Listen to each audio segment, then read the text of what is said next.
नमस्कार, आपण आता आलेलो आहोत भोर या ठिकाणी. भोर या ठिकाणी संग्राम थोपटे यांचे बॅनर लागलेले आहेत. दादा म्हणतील ते धरण आणि बांधतील ते तोरण अशा आशयाचे बॅनर आता सध्या भोरमध्ये लागलेले पाहायला मिळत आहेत. संग्राम थोपटे भाजपमध्ये प्रवेश करणार ही चर्चा सर्व जनसामान्यांमध्ये आता सध्या लागलेली आहे.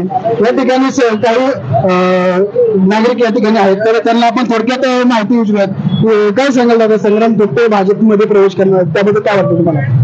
आमचे नेते आणि भोर तालुक्याचे माजी आमदार अनंतरावजी थोपटे यांचे चिरंजीव संग्रामराव थोपटे अतिशय दादांनी चांगल्या पद्धतीचा हा निर्णय घेतलेला आहे आणि हा भोरकरांना मान्य आहे. आणि सर्व भोरकर तरुण तडफदार नेतृत्व आणि तरुण सहकारी हे कायम दादांसोबत होते आणि आहेत आणि राहणारच. कारण का भोर हा दादांशिवाय भोर तालुका, मुळशी तालुका किंवा वेल्हा तालुका आणि हा सर्व तालुका तरुणांच्या बरोबर आहे, दादांच्या बरोबर आहे. आणि आमचा पक्ष म्हणजे संग्राम दादा आहेत. जिथं दादा जातील तिथं प्रत्येक तरुण हा कायम दादांच्या सोबत राहील. आम्ही पक्ष बघणार नाही. आमचा नेता, आमची निष्ठा, आमचं काम आणि दादा बांधतील ते धोरण आणि दादा बांधतील ते तोरण हे सदैव दादांच्या बरोबर असणारे कार्यकर्ते. प्रत्येक कार्यकर्ता छत्रपती शिवाजी महाराजांच्या पुतळ्यापाशी प्रत्येक जण हा तरुण हा दादांच्या सोबत आहे. भोर तालुका दादांच्या सोबत आहे.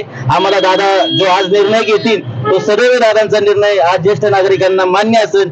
एकच वादा, एकच वादा. या ठिकाणी सर्व कार्यकर्त्यांची देखील भावना एकच आहे की दादा ज्या ठिकाणी जातील त्या ठिकाणी आम्ही दादांच्या पाठीमागे खंबीरपणे उभे राहणार आहोत. या प्रकारे सर्वांनी पवित्र घेतलेला आहे. आपण या ठिकाणी थोड्याच वेळात माजी आमदार संग्राम थोपटे बैठक घेणार आहेत कार्यकर्त्यांसोबत आणि त्या बैठकीमध्ये एकच वादा,